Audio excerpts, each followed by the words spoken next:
जय हिंद। पुनः स्वागत है आपका अपने चैनल बुढ़ानिया पॉलिटी पर।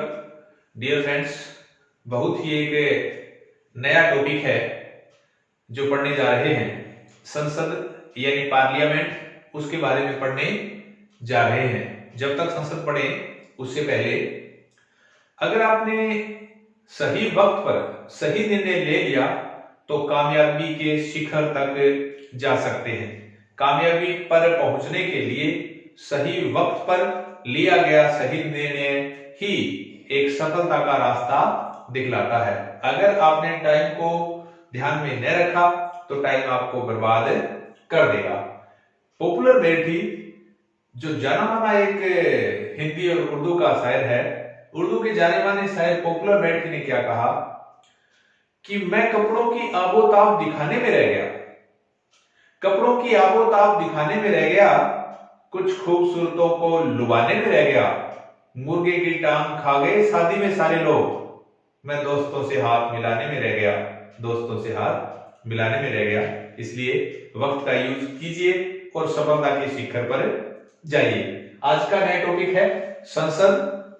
संसद जिसे विधायिका कहते हैं, संसद जिसे व्यवस्थापिका भी कहते हैं और पार्लियामेंट भी कहते हैं, यानी भारतीय संसद, संघीय संसद इसे ही कहा जाता है। संसद को विधायिका क्योंकि विधि निर्माण का कार्य संसद का माना जाता है, व्यवस्थापिका भी इसे ही कहते हैं और इंग्लिश में पार्लियामेंट शब्दावली है। तो आज संसद पढ़ने जा रहे हैं। दुनिया में अगर देखा जाए तो अलग अलग देशों में संसद के अलग अलग नाम है, अलग अलग नामों से उसे संबोधित किया जाता है। जैसे भारत, यूनाइटेड किंगडम और Canada. Bharat, United kingdom, Canada, यहां तीनों देशों में इसे संसद कहते हैं क्योंकि अलग अलग देशों में अलग अलग नाम है। यूएसए में संसद को कांग्रेस कहते हैं। अभी अभी राष्ट्रपति के चुनाव हुए तो आपने नाम जरूर सुना होगा। संयुक्त राज्य अमेरिका में संसद को कांग्रेस कहते हैं और पाकिस्तान में, पाक में संसद को नेशनल असेंबली कहते हैं। चाइना, चीन में संसद को नेशनल पीपल कांग्रेस, चाइना में संसद को नेशनल पीपल कांग्रेस कहा जाता है। और नेपाल में देखा जाए तो राष्ट्रीय पंचायत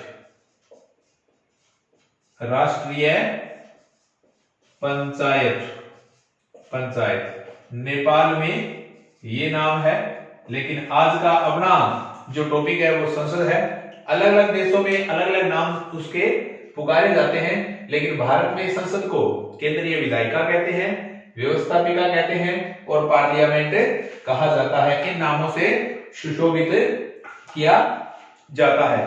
संसद का गठन कैसे होता है, संसद में कौन कौन से सदन आते हैं, कौन कौन से इसके अंग होते हैं, ये मैं बताने जा रहा हूं। जब संसद पढ़ाई उससे पहले एक मैं नाम लिखने जा रहा हूं, वो नाम है सरल।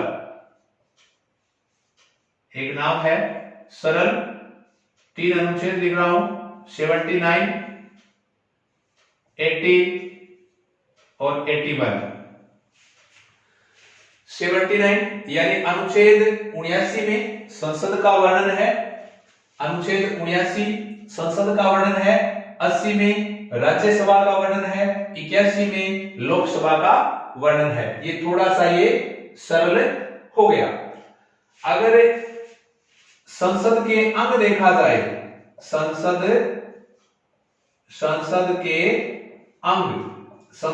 अंग कौन कौन से अंग होते हैं, तो संसद के 3 अंग माने जाते हैं।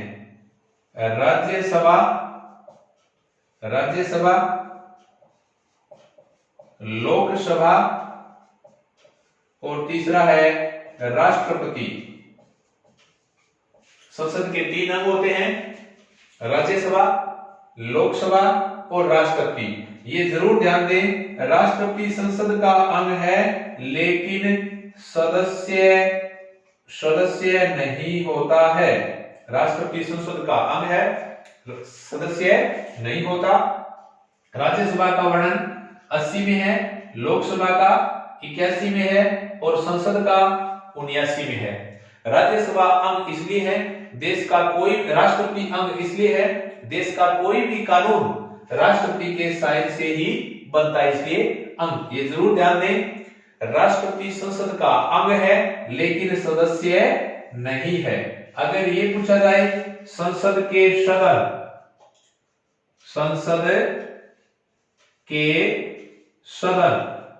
संसद के 2 सदन होते हैं, एक है राज्यसभा और दूसरा सदन है लोकसभा। संसद के 2 सदन है, राज्यसभा को उच्च सदन कहते हैं और लोकसभा को निम्न सदन कहा जाता है। राज्यसभा को उच्च और लोकसभा को निम्न सदन से सुशोभित किया जाता है। भारत ने द्विसदनीय शासन प्रणाली है। द्विसदनीय शासन प्रणाली 1935 के अधिनियम से ली है। द्विसदनात्मक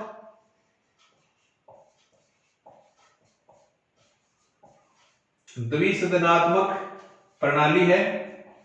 भारत ने द्विसदनात्मक प्रणाली 1935 के अधिनियम से ली है। 1935 के अधिनियम से ली गई है ये, क्योंकि 2 सदन ये रहे, राज्यसभा और लोकसभा। अब अगर देखा जाए संसद के कार्य क्या है, संसद के काम क्या है, बड़े महत्वपूर्ण। पहला काम कानून निर्माण। देश में जो कानून है, कानून बनाने का काम संसद का ही माना जाता है। कानून बनने के लिए संसद के दोनों सदनों में विधेयक पास होना चाहिए, चाहे लोकसभा हो चाहे राज्यसभा हो, दोनों में पास होने के बाद राष्ट्रपति के पास साइन करने के लिए जाता है। तो कानून का निर्माण करना और दूसरा है कार्यपालिका पर नियंत्रण करना। दूसरा काम क्या है? कार्यपालिका पर नियंत्रण। कार्यपालिका पर नियंत्रण। कार्यपालिका का मतलब मंत्री है। मंत्रियों से सांसद प्रश्न पूछते हैं, एमपी यानी सांसद प्रश्न पूछते हैं। प्रश्न पूछ करके कार्यपालिका को नियंत्रित करते हैं। दोबारा बता दो, कार्यपालिका मंत्रियों से सदन में सांसद जब प्रश्न पूछते हैं तो उनको जवाब देना पड़ता है, इसलिए कार्यपालिका पर नियंत्रण। और तीसरा है, ये सूचना का सर्वोच्च स्थान है। सूचना का सर्वोच्च स्थान माना जाता है। देश की टोटल सूचना, देश में जितनी भी देश में गतिविधि हो रही है उनकी चर्चा वहां होती है, तो ये काम भी संसद का है। चौथा है न्यायिक कार्य। न्यायिक कार्य में अगर देखा जाए तो न्यायपालिका को हटाने, न्यायपालिका का मतलब सुप्रीम कोर्ट के जज और हाई कोर्ट और सुप्रीम कोर्ट के टोटल जज है, उन्हें हटाने का सिर्फ और सिर्फ अधिकार सिर्फ महाभियोग के द्वारा हटा सकते हैं। महाभियोग संसद लगा सकती है। न्यायाधीशों को हटाने के लिए महाभियोग सिर्फ और सिर्फ संसद लगा सकती है। तो ये न्यायिक कार्य हो गया, संसद का मुख्य न्यायिक कार्य है। अब देखिए संसद के अधिवेशन या सत्र, अधिवेशन या सत्र, एक होता है संसद का संयुक्त अधिवेशन। इनकी अपनी चर्चा करने जा रहे हैं। संयुक्त अधिवेशन में क्या आएगा और कैसे कैसे इनकी चर्चा होती है।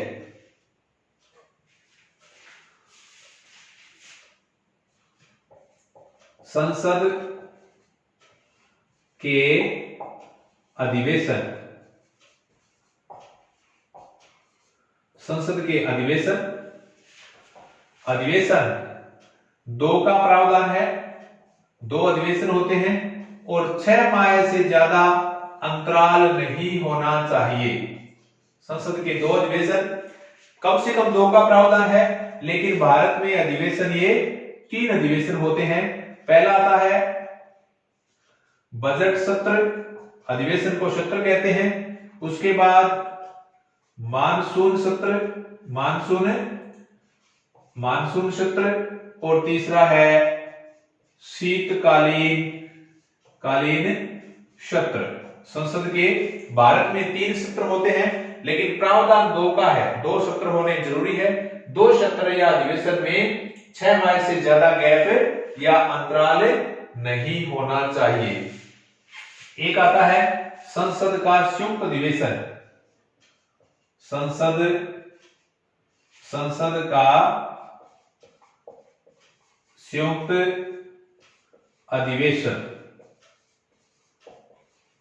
संसद का संयुक्त अधिवेशन अनुच्छेद 108 में प्रावधान है। जब प्रश्न ये आए कि संसद का संयुक्त अधिवेशन कौन बुलाता है, राष्ट्रपति ही बुलाता है। संसद का संयुक्त अधिवेशन राष्ट्रपति बुलाता है। अभिभाषित भी राष्ट्रपति करता है,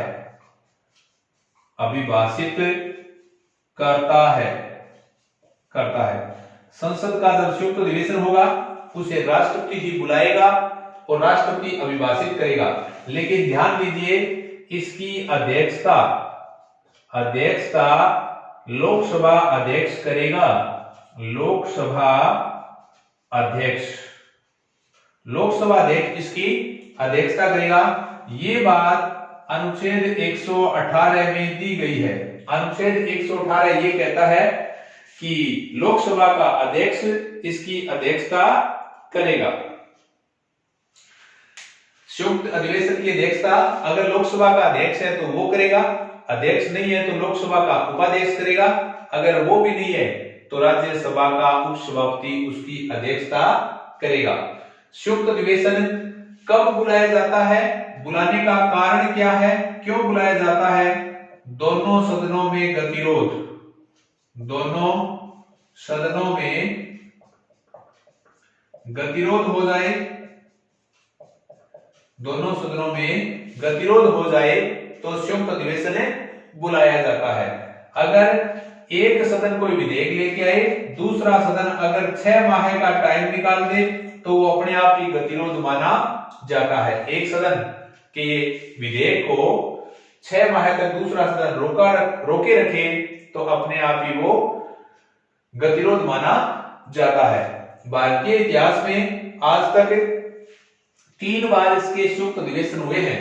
भारतीय इतिहास में संसद के 3 संयुक्त अधिवेशन हुए हैं। 3 अधिवेशन कौन कौन से हुए हैं? 3 संयुक्त अधिवेशन। पहला हुआ था 1961 को। 1961 को किस उस टाइम पंडित जवाहरलाल नेहरू देश का प्रधानमंत्री था और दहेज प्रथा को लेकर के हुआ था। दहेज प्रथा को लेकर हुआ था और पंडित पीएम कौन था? जवाहरलाल नेहरू। पंडित जवाहरलाल नेहरू प्रधानमंत्री थे। दूसरा 1978 में हुआ डाकघर विधेयक को लेकर और पीएम कौन थे? और मोरारजी देसाई। पीएम थे मोरारजी देसाई। और तीसरा अधिवेशन हुआ 2003 में आतंकवाद यानी कोटा आतंकवाद को लेकर के हुआ था। और पीएम कौन थे? पीएम अटल बिहारी वाजपेयी। तो ये मैं बताने जा रहा हूं, भारतीय संसद के आज तक 3 संयुक्त अधिवेशन हुए हैं। पहला 1961 दहेज प्रथा को लेकर के, प्रधानमंत्री पंडित जवाहरलाल नेहरू थे। दूसरा 1978 डाकघर विधेयक को लेकर के पंडित मोरारजी देसाई थे। तीसरा 2003 आतंकवाद विरोधी कानून को लेकर के, पोटा को लेकर के, और प्रधानमंत्री अटल बिहारी वाजपेयी थे। ये भी ध्यान दें, अटल बिहारी वाजपेयी एकमात्र ऐसा व्यक्ति है जो तीनों अधिवेशनों में प्रेजेंट यानी उपस्थित थे। वाजपेयी आज तक देश के एकमात्र ऐसे पीएम है जो संसद के तीनों अधिवेशनों में प्रेजेंट यानी उपस्थित थे। ये संसद के संयुक्त अधिवेशन की बात आई है। अब जब संसद पढ़ने जा रहे हैं तो संसद की सामान्य शब्दावली थोड़ा पहले बताने जा रहा हूं, क्योंकि आगे संसद की कार्रवाई पढ़नी है। कार्रवाई पढ़ने से पहले संसद की सामान्य शब्दावली का ज्ञान होना अनिवार्य माना जाता है। सामान्य शब्दावली, पंगु संसद या लंगड़ी संसद, ये शब्द आएगा। पंगु संसद या लंगड़ी संसद या लेमडक पार्लियामेंट। पंगु संसद या लंगड़ी संसद या लेमडक पार्लियामेंट क्या होती है, ये मैं बताने जा रहा हूं। अगर भारतीय संसद के लोकसभा का कार्यकाल 5 वर्ष माना जाता है, लोकसभा का कार्यकाल सामान्य तौर पर 5 वर्ष माना जाता है, जो वर्तमान में चल रही है उसका अंतिम सत्र और जो नई लोकसभा है, नई बनेगी, उसका प्रारंभिक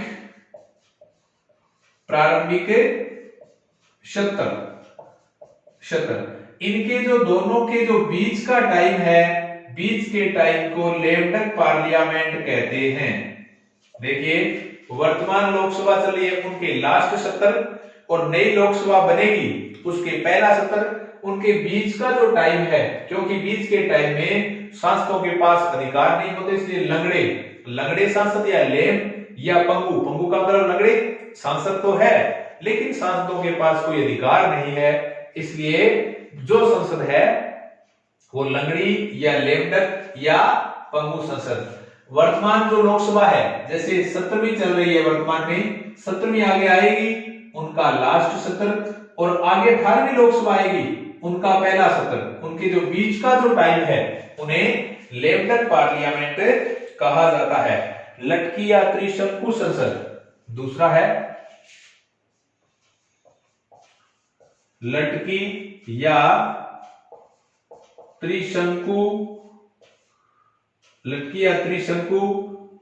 या हैग पार्लियामेंट। लटकी या त्रिशंकु या हैग पार्लियामेंट किसे कहते हैं? जब लोकसभा में किसी भी दल को बहुमत न मिले तो ऐसी संसद को लंगड़ी यानी लटकी संसद या त्रिशंकु संसद कहते हैं। दोबारा बताऊं मैं, लोकसभा में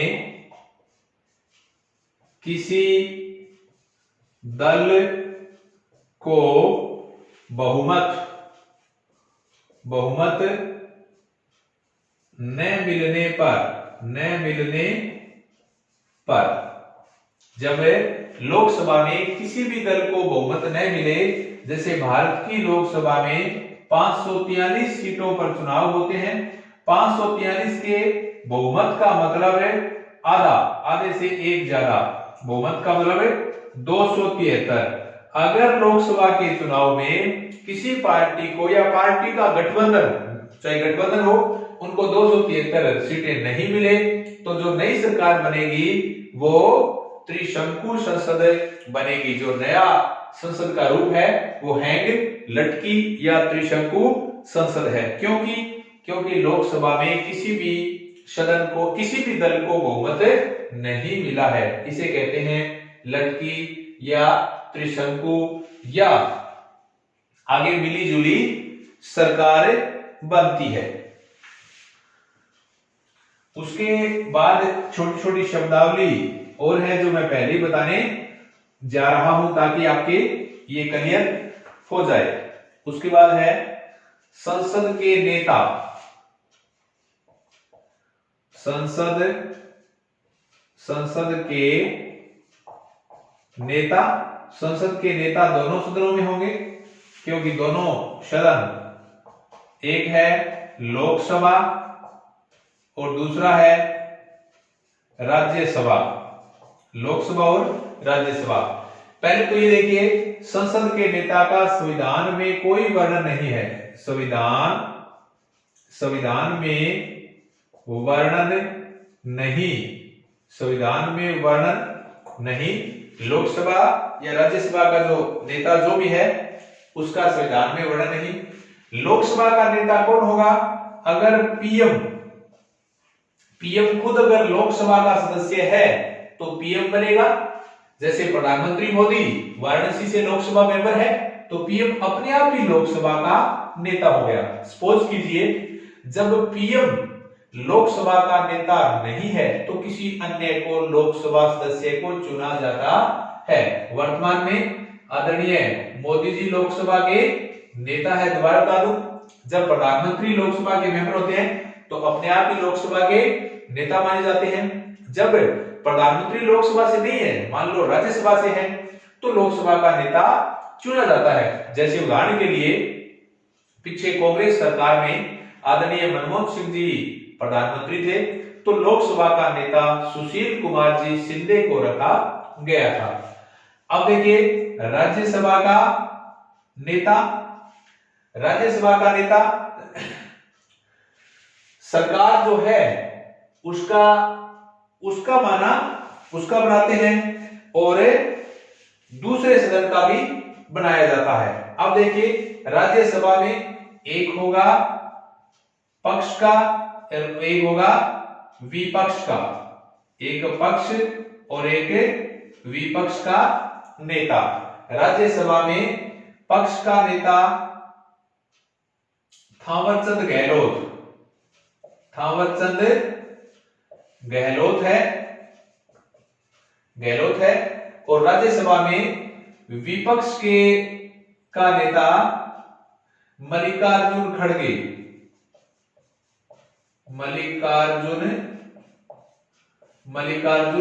हैं। अब देखिए लोकसभा में विपक्ष का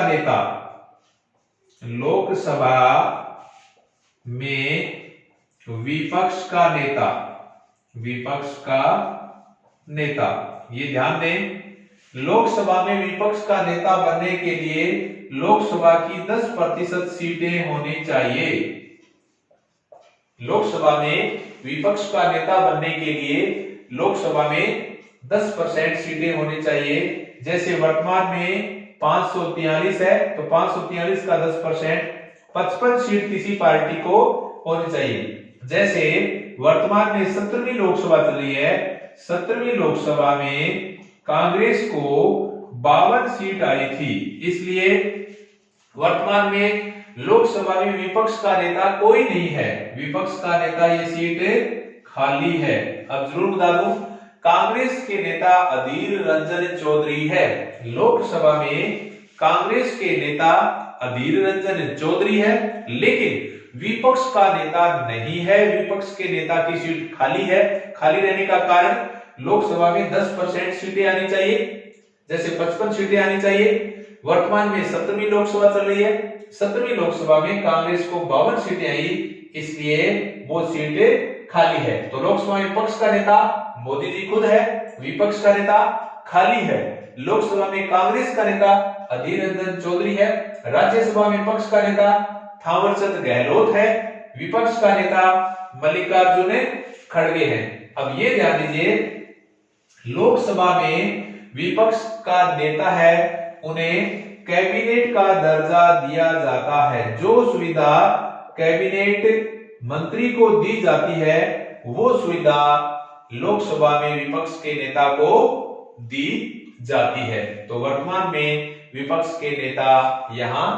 कोई भी नहीं है। विपक्ष का नेता कैबिनेट सुविधा देने आदि का प्रावधान 1962 से चल रहा है। 1962 से राम सुभग सिंह को बनाया गया था। 1977 में 77 में इसे फेमस बना दिया गया है। ये शब्द फेमस हुआ था। तो ये है लोकसभा में पक्ष और विपक्ष का नेता, उनकी चर्चा। नेक्स्ट देखिए, सदन में प्रस्ताव और अविश्वास प्रस्ताव। एक होता है विश्वास प्रस्ताव और एक होता है अविश्वास प्रस्ताव। दोनों की मैं चर्चा करने जा रहा हूं कि विश्वास प्रस्ताव क्या होता है और अविश्वास प्रस्ताव क्या होता है। ये दोनों मैं चर्चा करने जा रहा हूं, विश्वास प्रस्ताव और अविश्वास प्रस्ताव।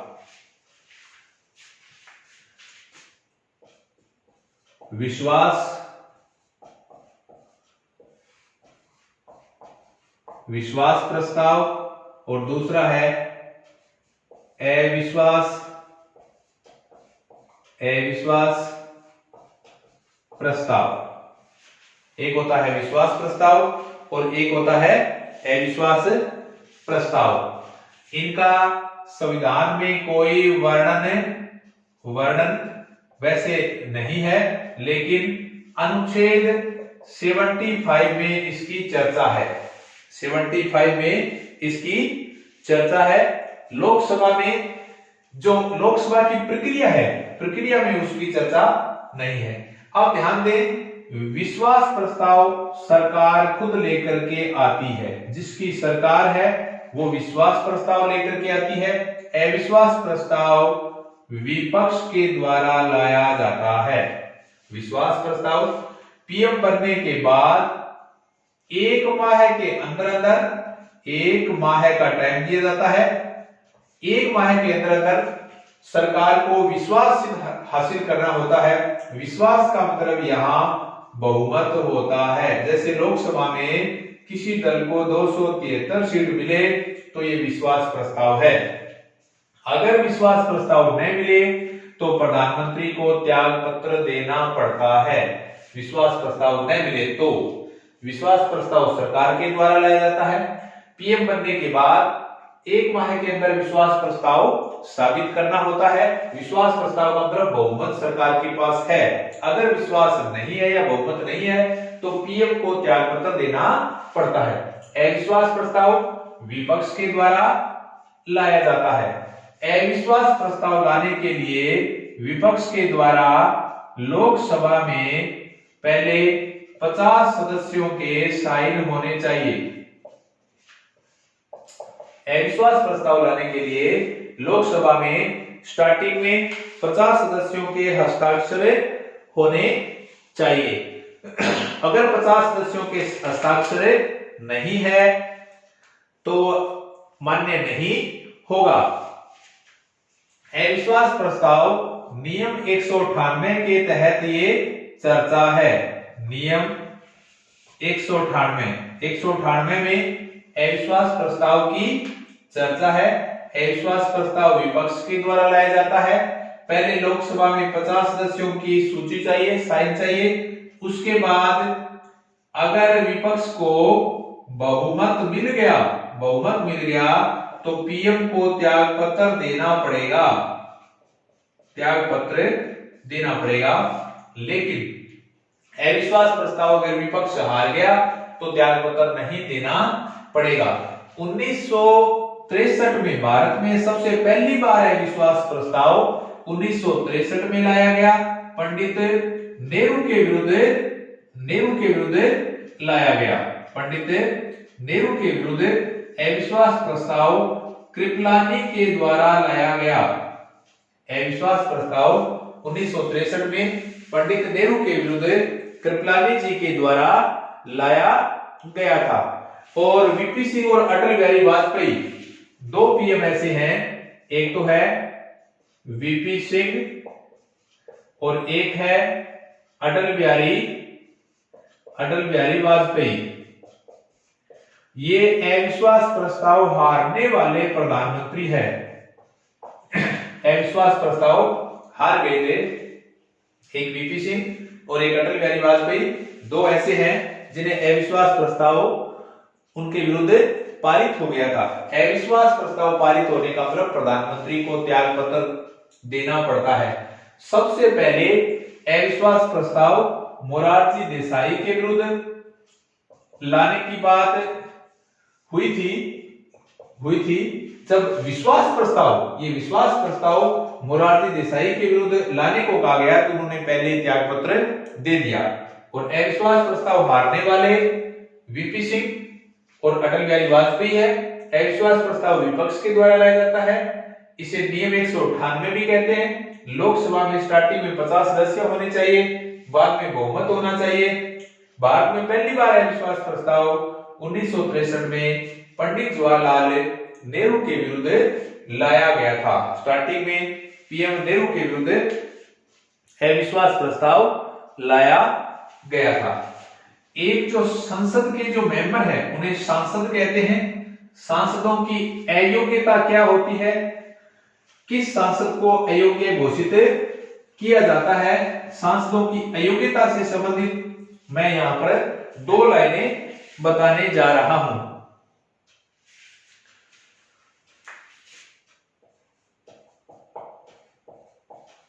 सांसदों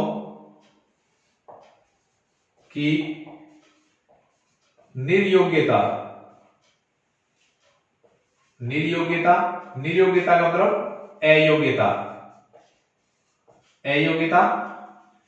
अयोग्यता में यहां पर 2 मुख्य बातें हैं। किसी सांसद को 2 या अधिक वर्ष अगर जेल हुई है तो वो अयोग्य माना जाता है। किसी सरकारी कर्मचारी को भ्रष्टाचार से हटाया गया है तो वो भी अयोग्य माना जाता है। 1951 के अधिनियम के प्रावधान के अनुसार चलाना पड़ता है। अधिनियम जो निर्वाचन आयोग का अधिनियम 1951 है, उनके आधार पर योग्यता या अयोग्यता आदि दिखाई जाती है, इनका प्रावधान किया जाता है। अब देखिए, संसद की जब चर्चा करते हैं तो चर्चा करने में स्टार्टिंग में थोड़ा संसद भवन की भी चर्चा कर लेते हैं। संसद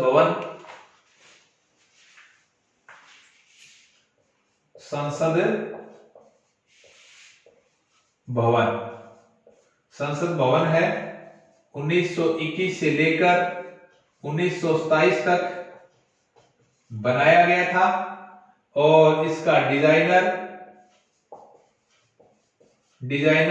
लुटियंस माना जाता है।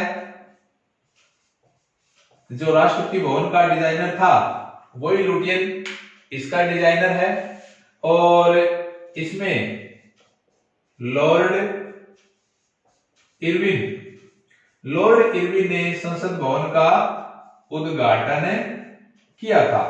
लॉर्ड इरविन ने संसद भवन का उद्घाटन किया था। ये है संसद की सामान्य चर्चा, भारतीय संसद की सामान्य चर्चा।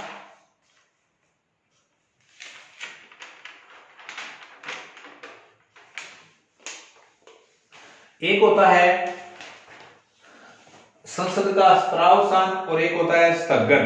2 शब्दावली में बता रहा हूं।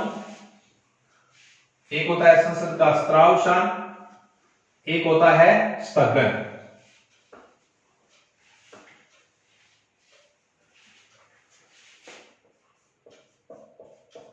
स्त्रावसान, दूसरा है स्थगन।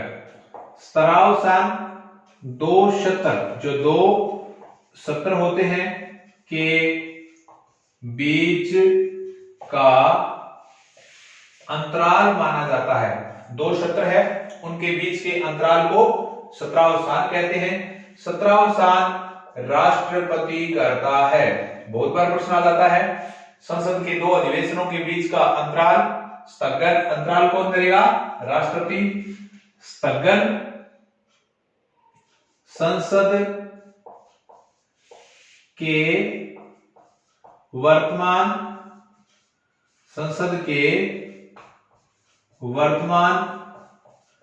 सत्र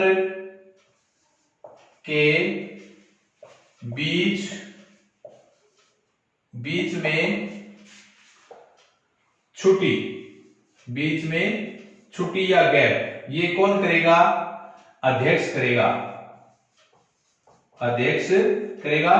अध्यक्ष को कहते हैं पीठासीन अधिकारी, पीठासीन अधिकारी। यानी स्थगन निश्चित टाइम के लिए और अनिश्चित टाइम के लिए दो प्रकार का स्थगन होता है, 2 घंटे के लिए या 2 दिनों के लिए या अनिश्चित टाइम के लिए स्थगन। स्थगन कौन करेगा?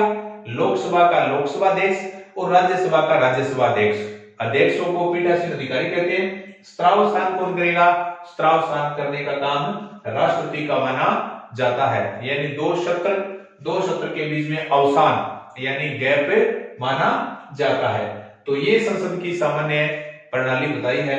तो डियर फ्रेंड्स, आपको अवश्य ये टॉपिक अच्छा लगा होगा। अगर टॉपिक अच्छा लगे तो वीडियो को सब्सक्राइब और शेयर जरूर करें। दोबारा एक बार धन्यवाद। जय हिंद।